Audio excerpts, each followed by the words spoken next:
வணக்கம். தமிழ் வெற்றிலை சமையலுக்குள்ளே போடுவாங்க. நம்மளோட சேனலை நீங்கள் ஃபஸ்ட் டைமாக பார்க்குறீங்க அப்படின்னா சப்ஸ்கிரைப் பண்ணுங்கள், பெல் சிம்பிளை கிளிக் பண்ணுங்கள், ஆல் பட்டனையும் செலக்ட் பண்ணி விட்டுருங்க.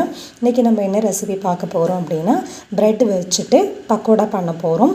அது எப்படி செய்கிறது, அதுக்கு என்னென்ன பொருள் தேவைன்னு பார்த்துக்கலாம். நான் இன்றைக்கி 5 ஸ்லைஸ் அளவு ப்ரெட் எடுத்திருக்கேன். அதை இப்படி கையில் ஒன்று பாதியமாக பிச்சுட்டு மிக்ஸி ஜாரில் நம்ம சேர்த்துக்கலாம். எல்லா ப்ரெட்டையும் பிச்சு உள்ளே சேர்த்துட்டு இப்போ தண்ணி இது எதுவுமே சேர்க்கக்கூடாது. நம்ம மிக்சியில் நல்லா பவுடர் பண்ணி எடுத்துக்க போகிறோம். இந்த பவுலை நல்லா பவுடர் பண்ணி எடுத்துக்கலாம். இந்த போல் பவுடர் பண்ணி எடுத்ததை நம்ம ஒரு மிக்சிங் பவுலில் மாற்றிக்கலாம்.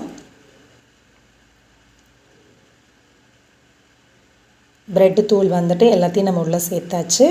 இப்போ கடலை மாவு சேர்த்துக்கலாம். கடலை மாவு 1.5 ஸ்பூன் அளவு சேர்த்துக்கலாம். அரிசி மாவு 2.5 ஸ்பூன் அளவு சேர்த்துக்கலாம். சேர்த்ததுக்கப்புறமா இப்போ தேவையான அளவு உப்பு சேர்த்துக்கலாம். கொஞ்சம் காரத்துக்கு தகுந்த மாதிரி மிளகாத்தூள் சேர்த்துக்கலாம். இது தண்ணி எதுவும் கலக்காமல் வெறும் மாவை மட்டும் நல்லா கலந்து விட்டுடலாம். எல்லா பக்கம் மிக்ஸ் ஆகிற மாதிரி கலந்ததுக்கப்புறமா கொஞ்சம் ஓமம் சேர்த்துக்கலாம். கொஞ்சம் மல்லி இலை, கருவேப்பிலை பொடிசாக கட் பண்ணி உள்ளே சேர்த்துக்கலாம். ஒரு பெரிய வெங்காயம் மீடியம் சைஸை விட கொஞ்சம் பெருசு, இதை நல்ல நீல வாக்கில் ஸ்லைஸ் பண்ணிவிட்டு உள்ளே சேர்த்துக்கலாம். ஒரு பச்சை மிளகா, ஒரு விரல் அளவு இஞ்சி நல்லா பொடிசாக கட் பண்ணிட்டு உள்ளே சேர்த்துக்கோங்க. இப்போ இதை நல்ல கையிலேயே இப்போ செஞ்சு கொடுத்துடலாம். கொஞ்சம் தண்ணி தெளிச்சுக்கோங்க, ஊற்றக்கூடாது. தெளித்து தான் நம்ம தண்ணி தெளித்து பிசைஞ்சோம் அப்படின்னா தான் நல்லா நமக்கு கிடைக்கும்.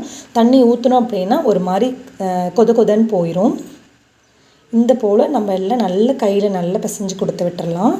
இப்போ நமக்கு போண்டா போடுறதுக்கு நமக்கு மாவு ரெடி ஆயிடுச்சு.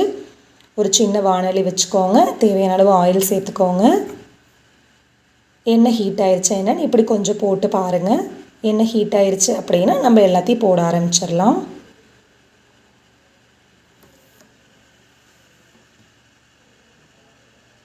எண்ணெய் கொஞ்சம் பபிள்ஸ் அதிகமாக வருது இல்லைங்களா, எண்ணெய் காஞ்சிருச்சு. இந்த டைமில் நம்ம ரெடி பண்ணி வச்சுருந்ததை கொஞ்சம் கொஞ்சமாக கையில் கிள்ளி சேர்த்துப்போம். உங்களுக்கு தேவையான அளவுக்கு கொஞ்சம் பெரிய சைஸ் வேணும்னா பெரிய சைஸ் போட்டுக்கோங்க, இல்லை குட்டியாக சைஸ் வேணும் அப்படின்னாலும் கொஞ்சம் கொஞ்சமாக கிள்ளி போட்டுக்கோங்க.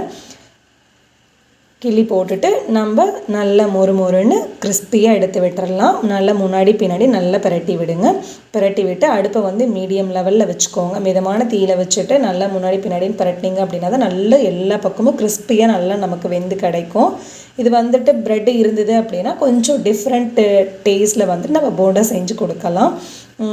ஈவினிங் டைமில் செய்யலாம், இல்லைன்னா மார்னிங் டிஃபனுக்கு அப்புறமா லைட்டாக டீ ஏதோ குடிக்கிறோம் அப்படின்னா அந்த டைமில் கூட இதை செஞ்சுக்கலாம். சாப்பாட்டுக்கு தொட்டுக்கிறதுக்காகவும் இதை செஞ்சுக்கலாம். அவ்வளோ சூப்பராக இருக்கும். நம்ம ப்ரெட்டு கலந்துருக்கனால லைட்டாக ஒரு ஸ்வீட் டேஸ்ட் இதில் கிடைக்கும். ஸோ அது ரொம்ப சூப்பராக இருக்கும். ஸோ அதனால் இந்த ரெசிப்பியை நீங்கள் கண்டிப்பாக வீட்டில் ட்ரை பண்ணி பாருங்கள். குழந்தைங்கள்லேருந்து பெரியவங்க வரைக்கும் எல்லாமே சாப்பிடலாம். ஹெல்த்தியான ஸ்நாக்ஸும் கூட ப்ரெட்டு சேர்த்துருக்கனால. ஸோ அதனால் இந்த ரெசிப்பியை மிஸ் பண்ணாதீங்க. கடல மாவு இருக்குது, அரிசி மாவு இல்லை, அரிசி மாவு இருக்குது, கடல மாவு இல்லை, என்னோட எப்படி செய்கிறது அப்படின்னு யோசிக்கவே வேண்டாம்.